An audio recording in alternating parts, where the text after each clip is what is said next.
सभी साथियों का मेरे YouTube चैनल पर स्वागत है।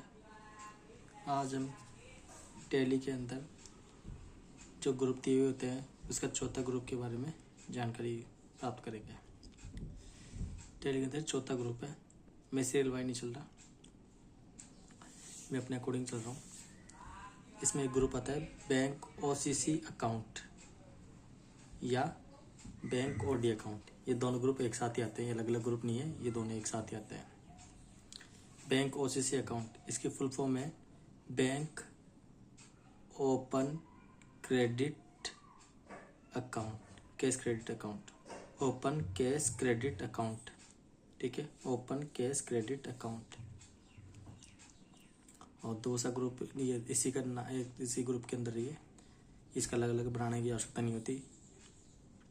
ये एक ही नाम है, इन दोनों में से जो भी कुछ लेजर बनाते हैं वो दोनों इसी के अंदर आएंगे। बैंक ऑडिट अकाउंट, इसको बोलते हैं बैंक ओवरड्राफ्ट अकाउंट।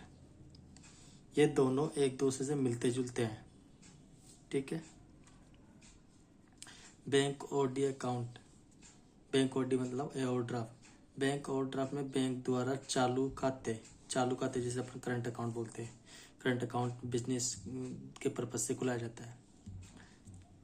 चालू खातेदारक को ऐसी सुविधा देते हैं जिसमें वह अपने बैंक में जमा राशि से ज़्यादा पैसे निकाल सकता है। जैसे उसके बैंक में 1,00,000 रुपये डिपॉजिट है, लेकिन उसे 1,20,000 रुपये की आवश्यकता है, तो उसे बैंक के द्वारा उसे लिमिट दी जाती है कि आप 50,000 तक की माइनस में जा सकते हो, नेगेटिव में जा सकते हो। क्रेडिट फिक्स होती है, ऐसे फिक्स नहीं है कि 10,000 ही हो।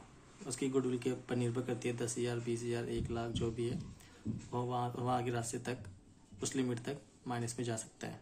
तो उसमें हो गया, जैसे आपको 1,00,000 रुपये जमा है, आपको 1,20 की आवश्यकता है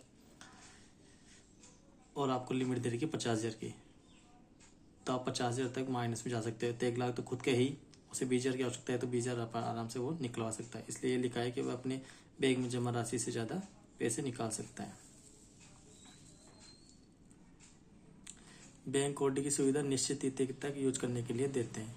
ये बैंक OD अपन निकाल तो लेते हैं, लेकिन वो निश्चित समय तक है, फिर उसके बाद में इसको पैसे जमा करवाना पड़ता है। फिर वो नहीं करवाता तो उसमें ब्याज वगैरह लगता है। ठीक है, जैसे राम के SBI खाते में 1,00,000 रुपये हैं। एग्जाम्पल देके बता रहा हूँ, जैसे राम के खाते में 1,00,000 रुपये है, जबकि राम ने एक मशीन उधार खरीदी, 1,20,000 रुपये की उधार मशीन खरीदी।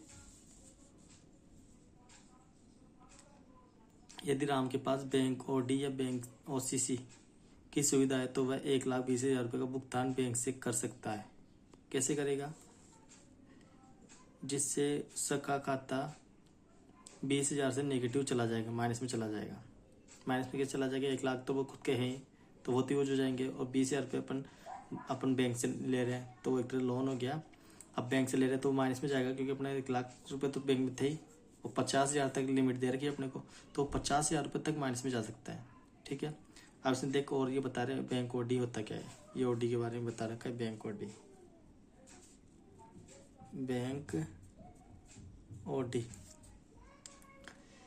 बैंक बैलेंस शून्य, जैसे आपका बैंक बैलेंस शून्य या ऋणात्मक की स्थिति में भी बैंक OD की लिमिट तक पैसे निकाल सकते हैं। जैसे आपके बैंक OD की लिमिट दे रही है 50,000 रुपये की, अब आपका बैंक बैलेंस है 0, तो आप 50,000 रुपये तक का पेमेंट उससे कर सकते हो बैंक से। यदि आपका बैंक बैलेंस, जैसे मान लिया आपने जैसे 1,20,000 रुपये का भुगतान किया तो 20,000 नेगेटिव चला गया बैलेंस, तो अभी भी आप 30,000 और ले सकते हो, क्योंकि 50,000 की लिमिट है ना, तो और नेगेटिव जा सकते हो, 50,000 तक नेगेटिव जा सकते हो आप। ठीक है, राम द्वारा जब भी बैंक से पैसे जमा करवाया जाएगा, अब राम जब भी पैसे जमा करवाएगा तो सबसे पहले बैंक OD की राशि की पूर्ति की जाएगी। जैसे जैसे राम अपने अकाउंट के अंदर पैसे जमा करवाएगा तो जो 20,000 माइनस में गए हैं पहले उसकी पूर्ति की जाएगी। जैसे राम ने 1,00,000 रुपये जमा कराया तो 20,000 तो वो बैंक OD वाला अपनी तरफ ले लेगा और राम के अकाउंट में 80,000 रुपये ट्रांसफर डिपॉजिट कर देगा। बैंक OD की लिमिट व्यवसाय की खाते पर निर्भर करती है। यदि व्यवसाय की गुडविल अच्छी है तो बैंक OD की लिमिट ज़्यादा देगा, और यदि व्यवसाय की गुडविल कम है तो उसे कम लिमिट देगा। जैसे अपन आमतौर पर अपन देखें, जैसे कोई व्यक्ति है उसकी गुडविल अच्छी है तो मार्केट में लोन आसानी से ले सकता है। उसको सब लोग लोन आराम से देते कि आपको 10 लाख 20 लाख कितनी भी जरूरत हो आप ले लो, क्योंकि हमें आप पे विश्वास है। और यदि किसी पर विश्वास नहीं होता तो वो लोन उसे देता नहीं है, देता भी है तो बहुत कम देता है, वही उसमें लिमिट रहती है बैंक ओडी में। जैसे बैंक ओसीसी में व्यवसाय की स्टॉक, अब बैंक ओडी हमको बता दिया। बैंक ओसीसी क्या होता है? Open cash credit, open cash credit. Bank OCC में व्यवसाय की स्टॉक की राशि के स्टॉक, व्यवसाय के अंदर स्टॉक कितने रुपए का है और देनदार से प्राप्त होने वाली राशि के आधार पर ओसीसी की सुविधा दी जाती है। जैसे आपके पास स्टॉक पड़ा है 5 लाख रुपए का और आपको कस्टमर से प्राप्त करने हैं 7 लाख रुपए, तो आपके पास टोटल कितने पैसे प्राप्त कर सकते हो इन फ्यूचर? 5 लाख तो आपके पास है ही स्टॉक, उसे बेच के आप 5 लाख प्राप्त कर सकते हो। 7 लाख रुपए आप डेटर से प्राप्त करोगे, ग्राहक से प्राप्त करोगे, तो आपके टोटल प्राप्त हो जाएंगे 12 लाख। तो इसको ध्यान में रखकर बैंक उसे एक लिमिट देता है, ओपन कैश क्रेडिट। तो उसे ध्यान रखो कि बैंक क्या है, जैसे 5 लाख 7 लाख ऐसे नहीं, उससे ज़्यादा नहीं दे सकता, कम ही देगा उससे या बेच के देगा। ठीक है, क्योंकि 12 लाख की उसके पास है ही, 5 लाख का स्टॉक हो गया, 7 लाख रुपये कस्टमर से प्राप्त होंगे, तो उसे 5 या 7 लाख की वो लिमिट दे देगा। 5 से 7 लाख रुपये अपना पास से ले सकते हो।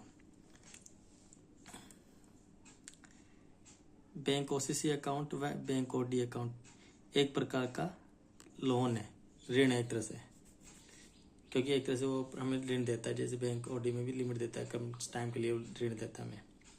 ये अल्पकालीन ऋण या शॉर्ट टर्म लोन, और ये जो दोनों का आते हैं ना, बैंक ओसीसी और बैंक ओडी अकाउंट, ये लोन लाइबिलिटीज के ग्रुप के अंदर शामिल होते हैं। तो आज हमने इस वीडियो के माध्यम से समझा बैंक ओसीसी अकाउंट और बैंक ओडी अकाउंट ये क्या होते हैं, इन दोनों का डिफरेंस बता दिया मैंने। आप वीडियो को यदि ध्यान से देखा होगा, इसमें स्टॉक डेटर से प्राप्त होने वाली राशि को ध्यान में रखकर उसको लिमिट दी जाती है कि आप इतने पैसे ले सकते हो। इसमें लिमिट दी जाती है उसकी गुडविल के अकॉर्डिंग, जिसमें 0 तथा नेगेटिव बैलेंस होने पर भी इस लिमिट से तक पैसे निकाल सकता है। आज हम वीडियो को यहीं समाप्त करेंगे। यदि आपको वीडियो अच्छा लगा हो तो मेरे इस चैनल को सब्सक्राइब करें और ज़्यादा से ज़्यादा अपने साथियों में शेयर करें। मैं आपके लिए ऐसे ही वीडियो लाता रहूँगा और इस छोटे छोटे वीडियो के माध्यम से आपके कोर्स को कंप्लीट करवा दूंगा फ्री ऑफ कॉस्ट। धन्यवाद। यदि आपको कुछ कमी लगे तो आप इसमें कमेंट बॉक्स में कमेंट कर सकते हो। धन्यवाद।